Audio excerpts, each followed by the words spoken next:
California. This is just a glimpse of what we get to do each and every day.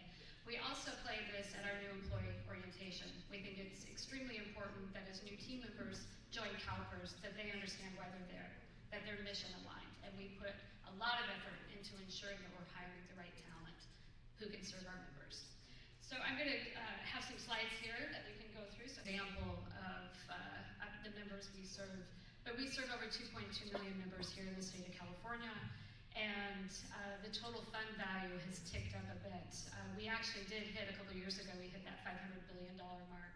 I think what's really interesting when I'm talking to a group of ideas or innovation individuals is that there's almost $1 trillion sitting in California, Sacramento, California, allocated by two big funds, of which Treasurer Moss sits on both of those funds. And she indicated that she's a convener, so really appreciate this opportunity to get to know you all, but also for us to share our investment strategy, some of our target markets. Energy certainly is in our target market as well. We don't do as much directly, but we can talk through that. We pay $31 billion in benefits out of that $480 billion portfolio, and 80% of those benefits are spent here in the state of California. So I always like to think that we're an economic engine. The public employers give us the money, we invest the money, we expect to get 6.8% return on that money, and then the retirees of the system get to go back out and spend that money in the communities. This is what we fondly call our pension buck. And the reason that 56 cents of every dollar that's paid to a pensioner is done through the investment earnings on the portfolio. Now for me, I actually have some background in another pension fund, the Washington State Investment Board. And this dollar looks a little bit differently there, but we're working on it. 80 cents out of every dollar in that fund comes from investment earnings. The reason ours is a bit lower is that we do have what we call an unfunded liability. And that unfunded liability gets created when we don't hit our investment return target. And that is an area that is of extreme focus for CalPERS, and that has to be done through the investment lens. So I'm spending a lot more of my time is getting to know new managers, getting to get to know new innovators, getting to work with Fiona, because she's right, she's everywhere. I think she's the busiest person I know. If you follow her on LinkedIn, you'll see what I see every day when I check in on her. So we do an asset allocation of the $480 billion. So some investment funds use more of a reference portfolio approach. We actually use a strategic asset allocation where we decide first and foremost, what is the board's risk tolerance? How much volatility are we willing to work our way through? When we're a 64% funded portfolio, and that was the case about 7.5 years ago, you have to really be concerned about downside risk protection. That we have that asymmetric risk of the portfolio. The downside is going to hurt you a lot more than the upside is going to help you. Now, over time, we have been ticking that number up, primarily through better investments, better relationships, and good markets in some cases. But this is the way that we're allocated right now. And we did make a couple of adjustments just this year that will go into effect on July 1, which could be of good interest to all of you. So public equity, we were at 42%. We're taking that down a bit so that we can do an uptick in private equity and private credit or private debt. Private equity, you see, is coming up 4%.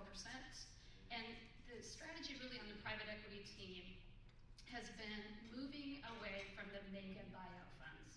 We have a board that has very strong interests and policies around labor, around human capital, around workers.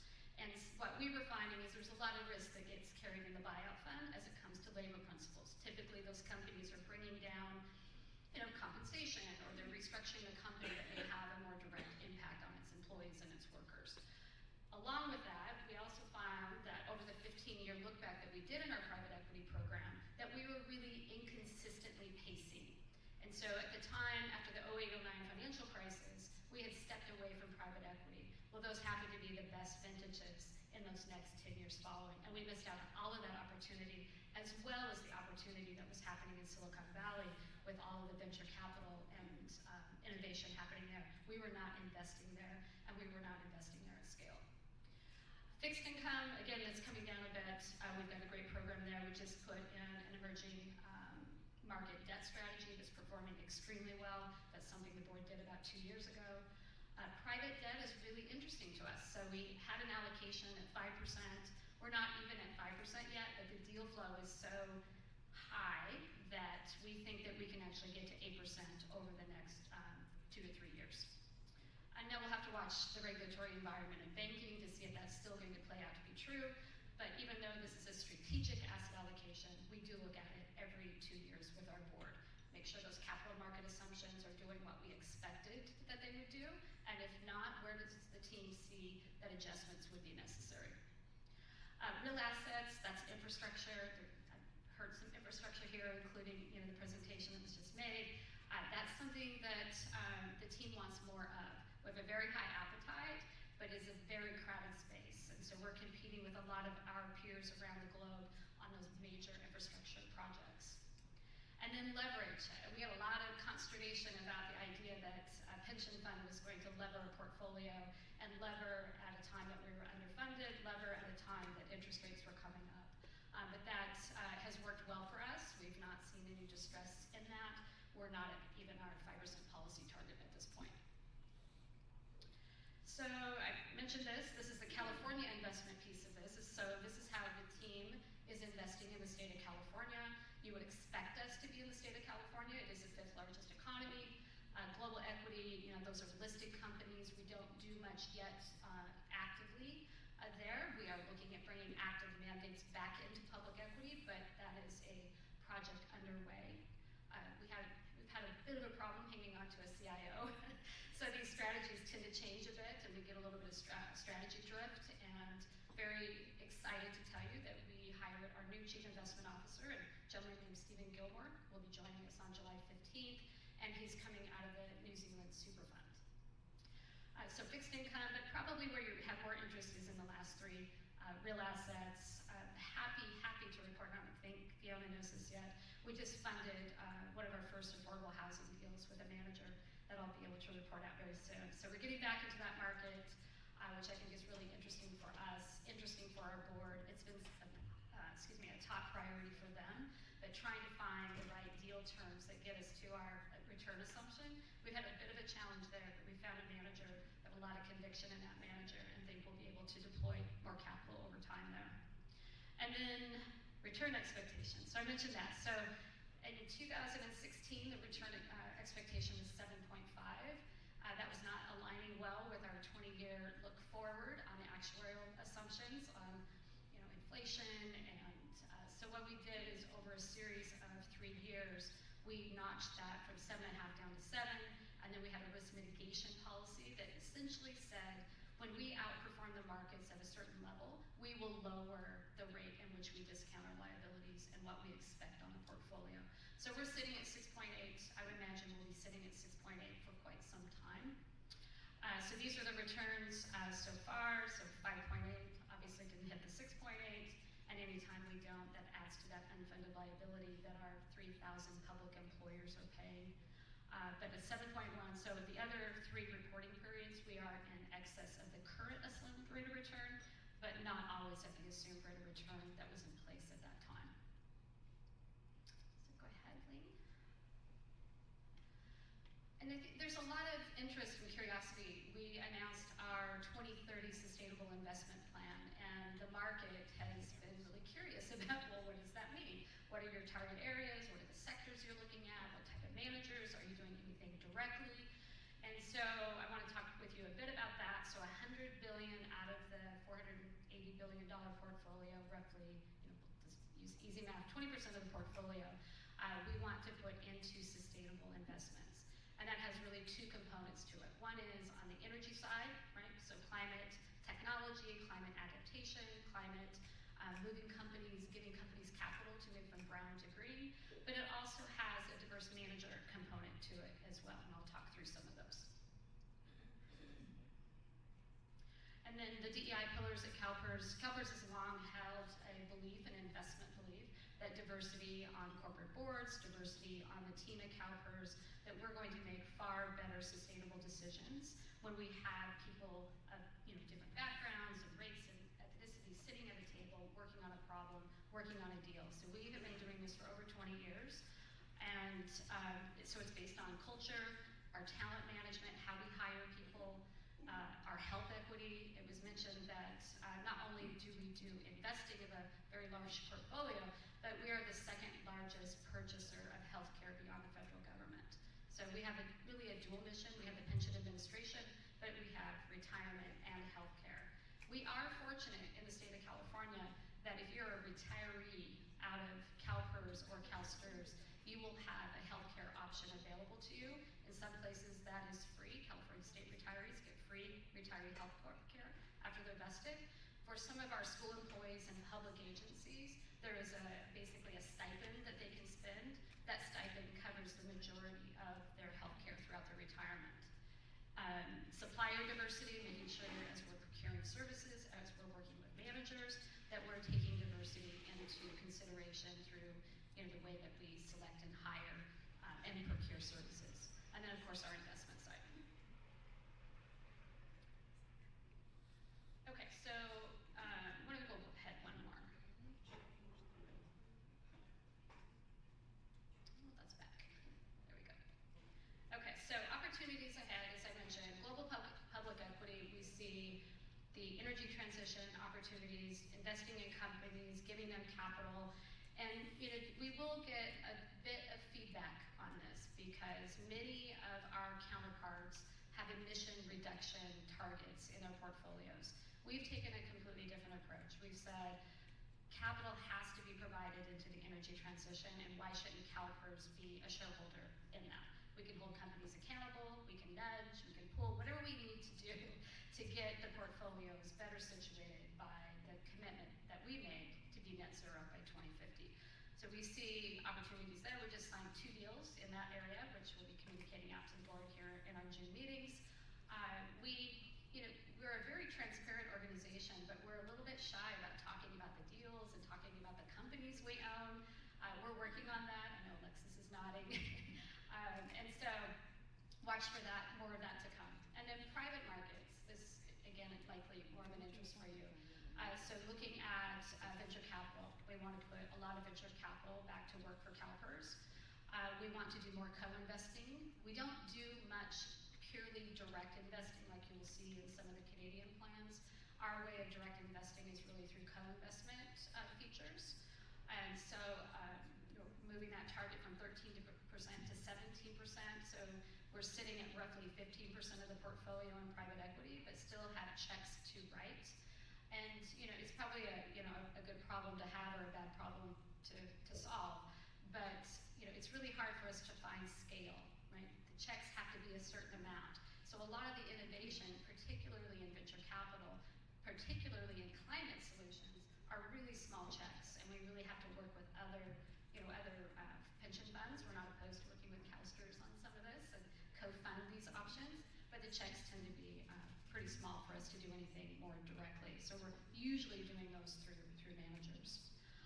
Private debt, I already mentioned, we're doing those through managers. We did try to be able to do this internally at CalPERS. We were not successful in getting that through the legislature. We wanted to make sure that the loan documents, all of the agreements between us and the companies were held private and not subject to the Public Records Act.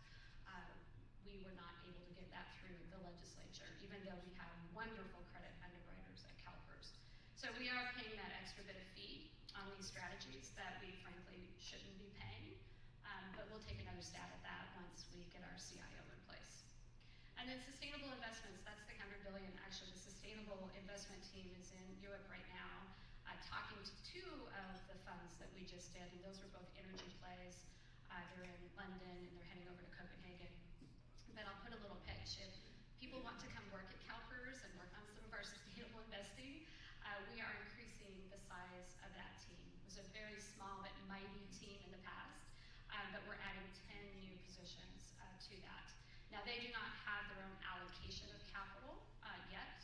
That might happen, but we feel that integration within the various asset classes is much more important than separating it and making it a distinction and not holding the other asset classes accountable to it. So we've not given them their own money to run, but they're sitting alongside co-writing and co-sourcing deals for all of the asset classes. But most of this, 50%, I think, of the remaining $53 billion will be in private markets, will be in private equity, and probably a much smaller amount in private credit.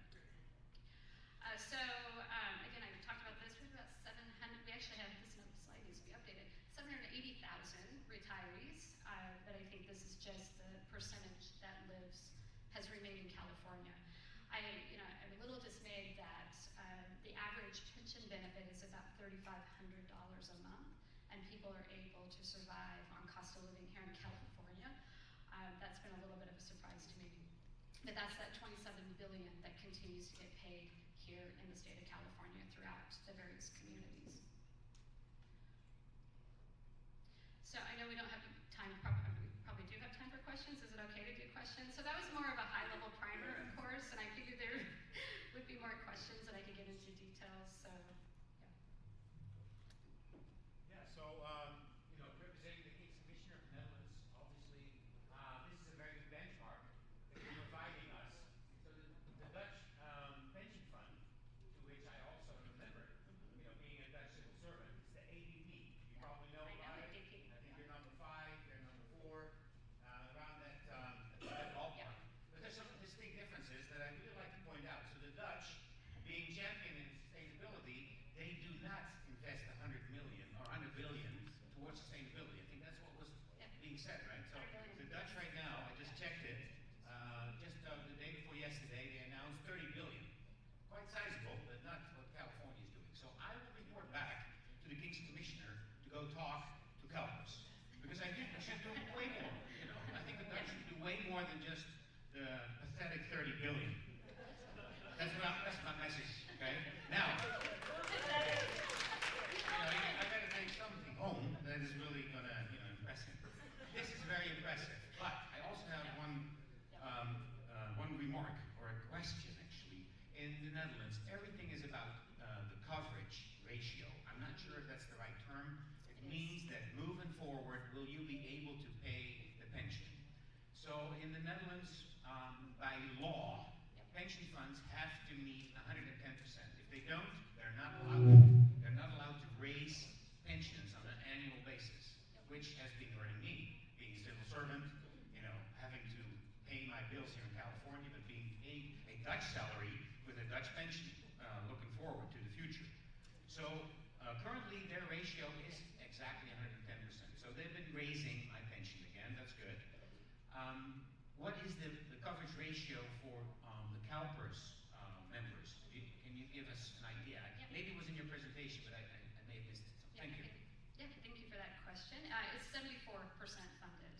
And when Governor Brown was in office, he created a new tier in the pension plan called PEPRA. I'm a PEPRA member, which means the benefit scheme, as the Dutch would call it, but the benefit design came down. And so the liabilities associated with those payments are much lower than what is called the classic tier. So over the next 10 to 12 years, we will be on that course, assuming our economic and demographic assumptions play out to be true, we'll be on course to be 100% funded in that 10-year time frame. But we had to bring down the liabilities in order to afford to get to those upper funded or coverage ratios. So we're roughly 74%. So I'm going to bring back home to the King's Commissioners good news, the bad news that I have to tell you. Good news is that we're still, doing safe on the ratio, but we're doing bad on sustainability, and I cannot stand for it. That's what I'm going to tell them. I'll resign if this is not going to be solved soon. Thank you. Yeah. Well, and I don't like to, I want to give our team a lot of credit on this. The $100 billion, there isn't a pension fund that's doing this. I will go first. Marcie, thanks a lot. This is really, really impressive. And I was aware of CalPERS, obviously, but I wasn't aware of these numbers. I have a question. Nowadays, thanks to the Biden administration and the great work that's being done by Gordon Newsom and by Treasurer Ma, there's a new phrase that's going on. Please don't take it literally. It's spelled FOAK, first of a kind. And setting up a battery factory or setting up the kind of stuff that Ben was talking about, first of a kind, and we need that as we are doing the energy transition. So the question I have is actually a two-pronged question. Would you guys consider direct equity investments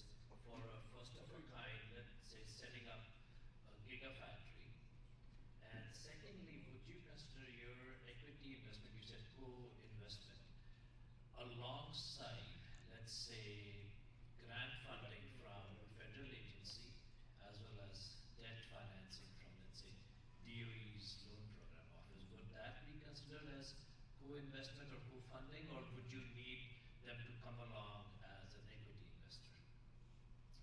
So our definition of co-investing would be co-equity investor, and we're usually sitting alongside a manager who's putting their own capital into that, into that allocation. We are not staffed well to do direct. It's something that our former CIO, Nicole Musico, she certainly spent a lot of her career in Canada, Ontario Teachers, and we want to move in that direction. So where we focus right now is peer due diligence on managers, working with managers that, having manager selection processes where we have conviction in that manager. So we're on that journey, but we're probably 10 years out before we'll be able to do anything more directly, and we'll have to staff up considerably to do that. And we wonder, maybe you can tell me this, we wonder whether we would find private equity investors if we were able to get the comp where it needed to be, which the board is not low risk on that. The board has been very good to say, we'd like to bring it in-house, what do you need? But can we recruit in Sacramento? Can we compete alongside those other GPs? Because effectively, we become a GP, right, in that strategy, but we also want to make sure that we can continue to work with our high conviction GPs. So I don't know if you have a thought on that. No, happy to talk to you about that. Yeah. That's Okay. where I was going. Yeah. Thank you. Yeah, thank you. Marcie, thanks for a lot of really good data points. Now I can put all my notes together. Just a quick question. Yeah. Is CalPERS currently taking any GP position in any of your private equity partners? And second, I thought I was loud enough. I told that I'm pretty loud. Anyways, is CalPERS currently taking any GP position in any of the private equity partners, or is it still primarily LP? And also understanding that the sustainable team or mandate doesn't have its own balance sheet.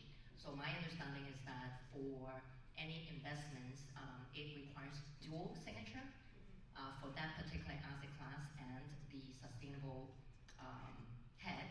However, does it require the investment to go through dual DD process or just a streamlined single process? Thank you. Yep. So I'll start first. We're only an LP still. We were a GP, maybe over a decade ago, had some good experience there, and then also had some not so great experiences there. So we really decided to focus in on what we do well, and that's being a good LP, being a good partner, a partner of choice. Well, thank you. And then it is a single process. And so even though Peter is sitting alongside, say, an Anton Orlik, who's running our private equity program, it is Anton creating all the due diligence that then goes to our, what we call the IUC, the Investment Underwriting Committee. And it is approved there, and then Peter becomes an endorsement to that deal.